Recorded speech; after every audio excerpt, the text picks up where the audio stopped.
Hey everyone, it's David from the Geek Garage podcast. I just wanted to say thank you for all your support last month.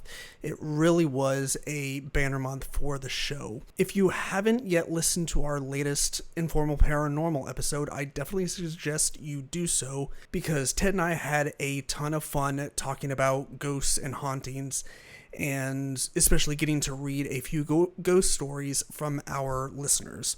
Speaking of which, this episode that you are about to enjoy, hopefully, is a little teaser for some bonus content that we plan on releasing next week. It is a short clip from a conversation I had with my dear friend Miranda, who talks about her very first experience with ghosts and the paranormal. The bonus material next week will contain my entire conversation with Miranda, along with a second discussion I had with my friend Megan, who also told me about a few experiences she had with ghosts and the paranormal. In addition to those two conversations, we'll also be releasing a second bonus episode where Ted will read all of the ghost stories that our listeners wrote into us. Here's the catch though. These two bonus episodes will be exclusive to our Patreon donors. So if you'd like to listen to those two episodes, head on over to our Patreon page. You don't necessarily have to subscribe to one of the monthly tiers. A one-time donation will suffice. I will include a link in the podcast description down below if you would like to take advantage of this bonus material. So without further ado, please welcome my guest, Miranda Harrell.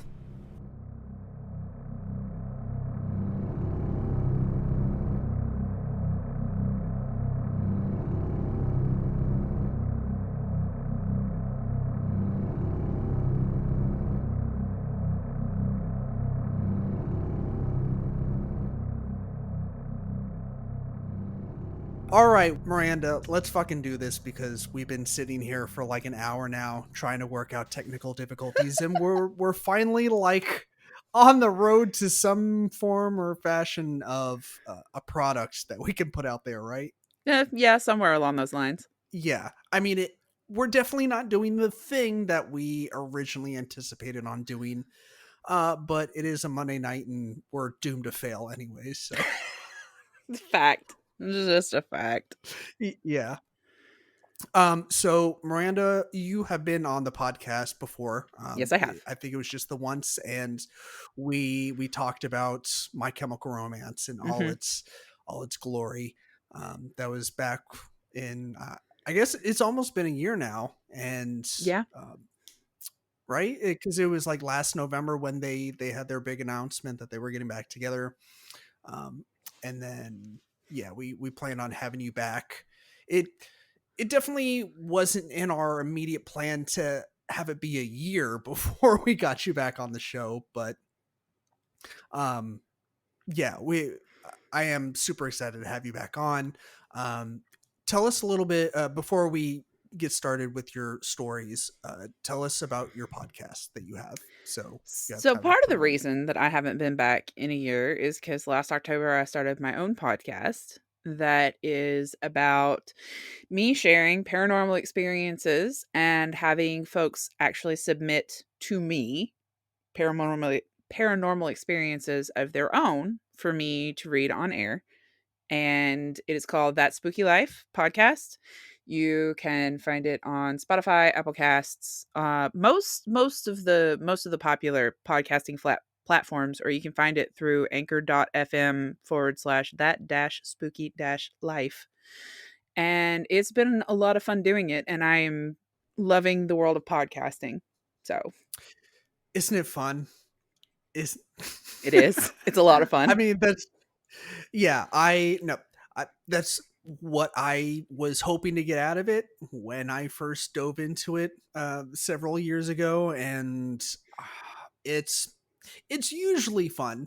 There's a lot of times where I'm banging my head against the wall and asking myself why I fucking do it, but I at the mean, end of the that's day, fair. it's yeah, it's It's a um, lot of good time management learning.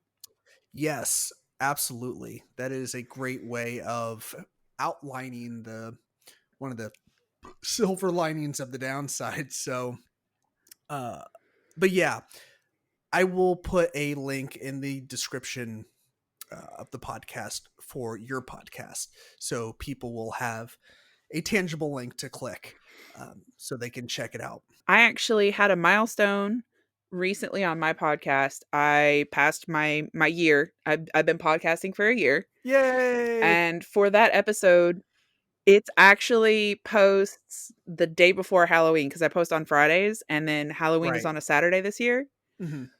So my year anniversary episode that I'm doing the Halloween extravaganza and telling the story of like my first actual paranormal investigation that just happened recently. Hmm. I also have the biggest guest that I have had on to date, author and occult specialist Michelle Belanger.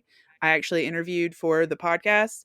So whether this is posting before or after that, you guys should check it out because it is a super fun, super long, super cool episode.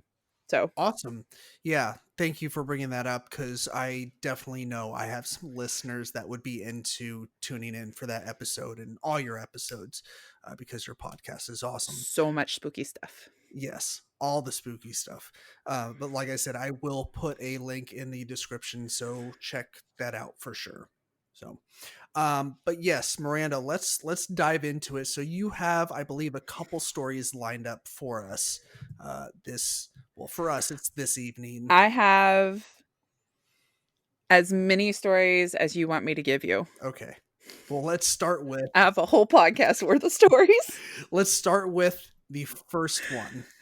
Okay. So the first one was the first time I moved out of my basically childhood home.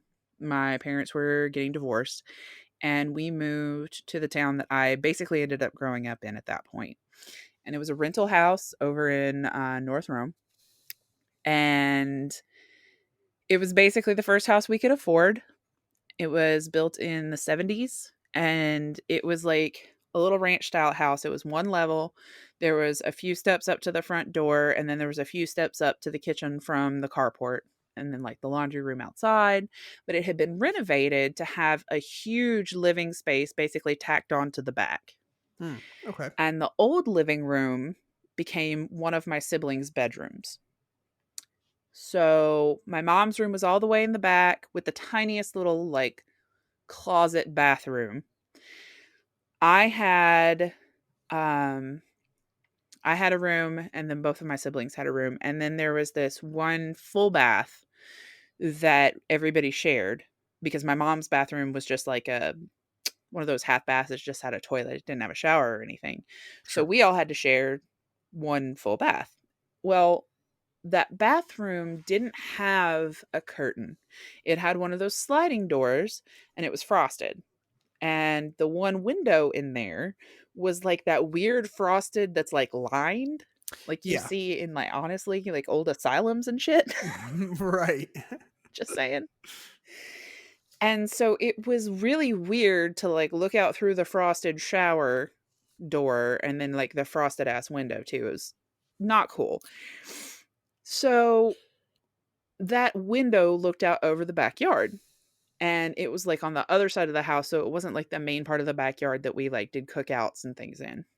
Hmm. So the first thing was that this house was always cold, like full stop, which is great in the summertime, Sure. but not necessarily in the winter. Like even with the heater on, it would take forever, and there would still be some rooms in the house that were just cold. Hmm. Um, there was a really weird, like, constant feeling of unease that a lot of us chalked up to some of the major life changes that were happening and just the general emotional malaise that some of us, my siblings and my mom and I were having. Sure. But then it affected other people. Okay. So I thought it was just me for a long time. And then I would feel fine when I was out of the house. And I started noticing like a weird pattern. I started having nightmares like every night. Again, I just thought it was stress. Didn't think much of it. I was prone to nightmares anyway. Every night was unusual, but I was not in my comfort zone. I was not in the house that I'd grown up in for 13 years. I just literally was like, I must be really stressed. Whatever. It felt like that bathroom, you were always being watched. Again, for a long time, I thought this was just me. So one day, and I don't remember how long we'd been there. It had been a little while, but it was like this weird perfect storm. It was cold. The unease was just like started getting to me like stress wise, and I'd not slept well due to all the nightmares, and it was just a bad fucking day. I have a skin condition called eczema that makes your skin super uncomfortable and like really sensitive to stuff. And Yeah. this shower, I grew up on a well. So we had like filtered well water. Hmm. Well, Rome City water hurt my skin. Like it legitimately hurt to take a shower just because of the state of my eczema at the time. Right. Yeah. Very. It's So very hard water. yeah, really hard water. And on somebody who basically, like, my skin was so dry and sensitive that it would be swollen and dried out. And if I like extended my arm, like my elbow would just like crack open. Like it was bad. So Wow. hard water on basically open wounds is not something I would wish on someone I disliked greatly. Yeah. We'll just say that. Yeah. I suffer from eczema So, too. So fam, you yeah. fucking know. Yeah. It's rough. So it was a It bad is. day, stressful, pain. And I just like broke down. I had no widgets left.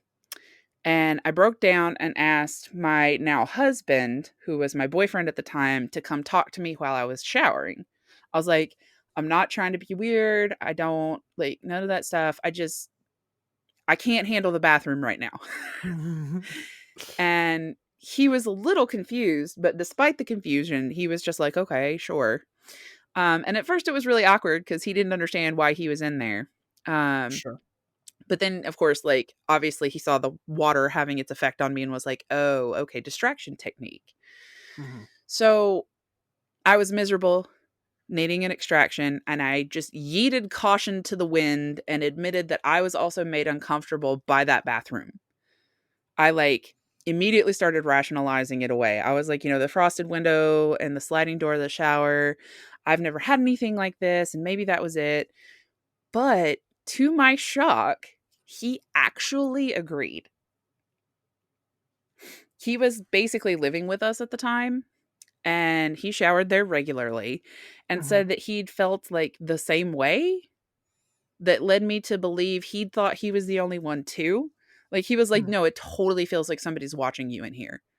And I was like, "Yes, it does. In fact, that makes me feel a lot better." He's like, "I don't think anybody is watching you, but you get that feel in here and it's really weird."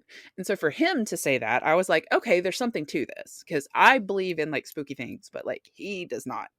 Right. So, this began like the start of my confidence in talking to people who frequented my house about it. I would ask people, I'd be like, "So the bathroom." And he would back me up and he'd be like, "Yeah, it's creepy in there." And we would talk to people about it. And come to find out, literally every person that came to that house hated that bathroom for the No same shit. reason. Oh my god. No shit. I eventually had a friend who was taking a piss in there one time and glanced and thought he saw somebody looking in through the window, Oh my god. like in through that frosted window. After that, he came like tearing out of the bathroom. He would not use that bathroom anymore. He would always ask to use my mother's bathroom. Like he would not go in there. Wow. So there was like there was this party at my mom's house because it was my mom's house. She threw the party so that she knew where we were. Like she didn't interfere or anything. She was just like, "I'm gonna go read a book in my room, but I know where you are, and if the cops show up, I can handle it." Sure. So there were like 8 to 12 people there, and we all agreed about this bathroom situation. So we decided to split up and see like what's going on because it legitimately looked like somebody there was like a face in this frosted window. Come to find out, there was some like bushes back there, Hmm. none of which were tall enough to reach the window. Hmm. And then my brother's best friend went around and he was 6'5". He could not see into the window because of the decline of the property. Mm. This window was like 7, 8 feet off the ground. So there was no Mhm. reasonable way that someone could look in that window. Bruh. To have a face in the window, the person would have had to be like 7 or 8 feet tall. There was no like branches of the bush that happened. They trimmed it just to be sure, and it made no Mhm. difference. It still looked like there was a face there. So we all chalked it up to like a pattern in the frosting of the window and tried to move on. Mhm. But the worst thing that ever happened in that house, I was so that year at Halloween, The Ring had come out. Mhm. And I was in the theater watching The Ring the opening weekend, and someone in the theater had to know a friend of mine who was sitting behind us because the first time the phone rings in the movie Mhm. and like you hear the 7 days after seeing the video, which the Right. video wasn't scary. That's just like a Nine Inch Nails music video, right? Like the video itself ain't shit. Cause I mean, like there was actual literal footage that Trent Reznor used to use on tour in that video. right, yeah, I mean, I thought it was kinda creepy. I was pretty new to horror at that time, like, that was when I first started getting into, like, the horror genre, just, like, toe tipping, or, Right. barely, so I owe a lot of credit to The Ring, but Oh, anyways, that movie fucked me up. yeah, That movie fucked me up for straight 3 weeks to the mhm, point that I wasn't sleeping very well and like my melatonin wasn't refreshing enough, and I remember startling and screaming in like at like 3 a.m. one morning because my raincoat was hanging over the doorknob of my closet and I oh, rolled shit. over and thought it was the little girl with the hair in her face. Oh Like my it god, fucked me up. yeah, All because the girl in the closet at the beginning startled me and I was done for mhm, the rest of the movie. And then the first time the phone rings in the movie, my friend's cell phone rings behind us. And like everybody in a 20-foot radius literally jumped 12 feet in the air. yeah, like, that is how you do a jump scare right there. Yeah. Yeah. So that was October. Come December, I got double walking pneumonia. And I was out of work for like a whole month. It was over Christmas into New Year's. Like it was a bad time. Mhm, And for those like 3.5 weeks, I was trapped on the couch because I was pneumonia to the point that sitting up winded me and I had to have help to the bathroom. wow.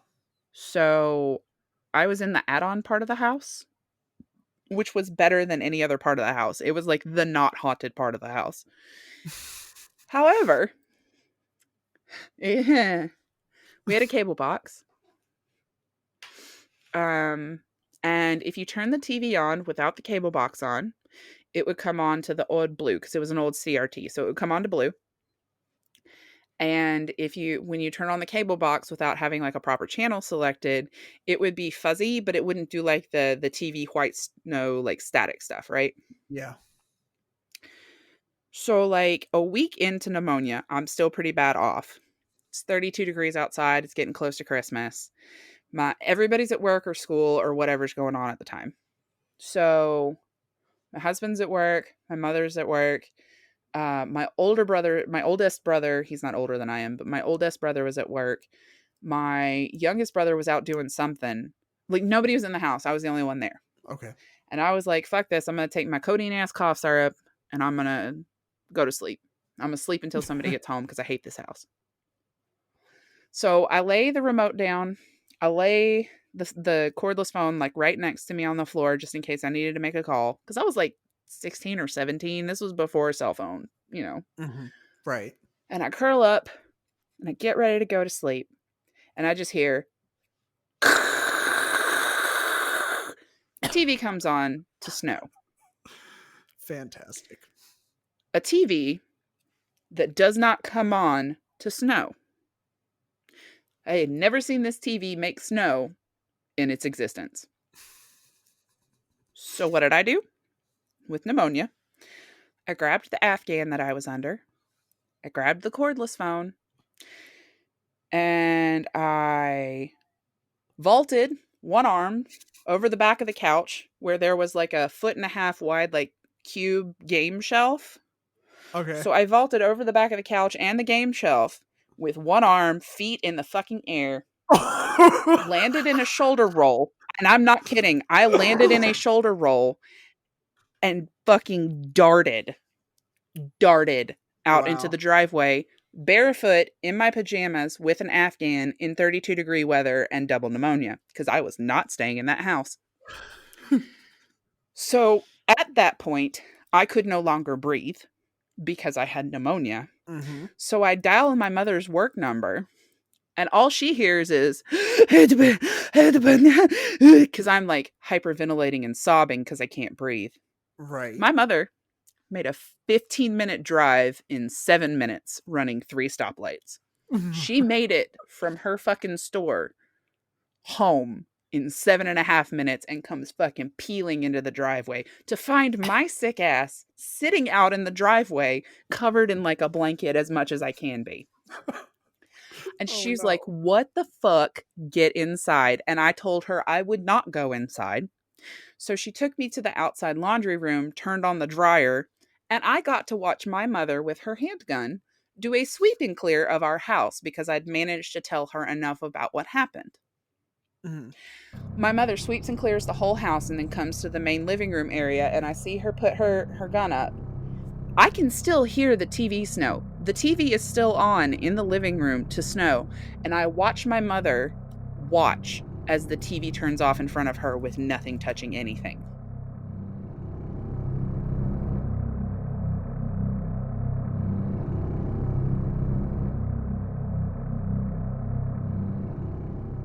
All right, folks, that is it for your teaser. Like I said at the beginning, if you'd like to listen to the rest of this episode, as well as the other bonus content that's coming down the pike for our Patreon subs, then just head on over to our Patreon page, click the link in the description below, and either make a one-time donation or sign up for one of our monthly tiers, and we will see you on the other side.